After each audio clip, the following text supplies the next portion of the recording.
বরগুনা জেলার পাথরঘাটায় ঘটল এক নাটকীয় ঘটনা।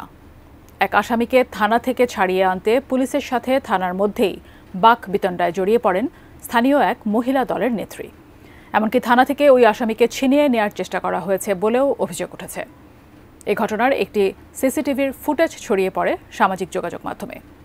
মাসুম বিল্লার পাঠানো তথ্যচিত্রে মোহাম্মদ সোহাগ বিশ্বাসের রিপোর্ট। বরগুনা থানার নিয়মিত মামলার আসামি মোহাম্মদ হোসেনকে গ্রেফতার করে মঙ্গলবার রাত 10টার দিকে থানায় নিয়ে আসে বরগুনার পাথরঘাটার থানা পুলিশ।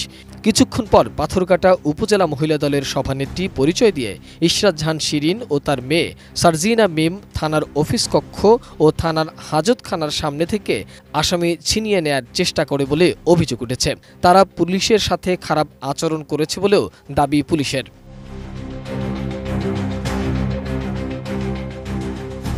এ বিষয়ে বরগুনা সদর থানার অফিসার ইনচার্জ দেওয়ান জগলুল হাসান জানান, পুলিশের কাজে বাধা দেওয়ার অপরাধ সংঘটিত হলে তাদের বিরুদ্ধেও কঠোরতম আইনগত ব্যবস্থা নেওয়া হবে।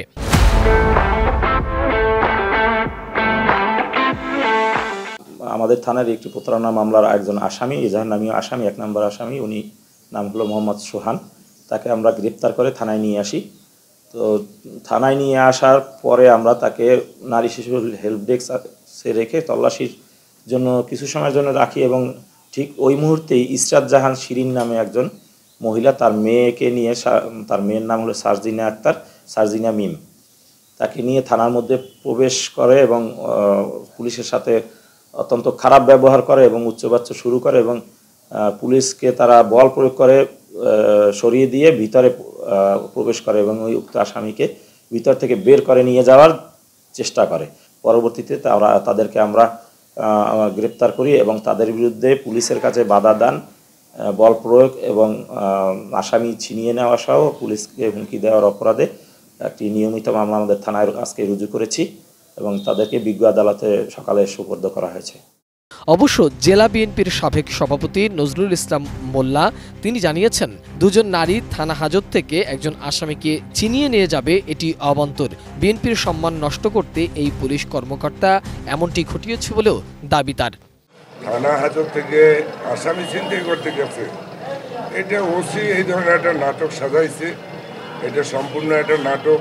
কেননা আমরা এর আগে ডিআইজি বরগুনা প্রোগ্রাম করেছে, আমি স্পষ্ট বলেছি যে 5ই আগস্টের আগে যে সমস্ত sub inspector, OC, circle SP, additional SP যারা বরগুনা দায়িত্ব পালন করেছে, 5ই আগস্টের পরে এখনও তারা বরগুনা আছে এবং বরগুনার মানুষের কাছে তারা হলো ঘৃণিত লোক।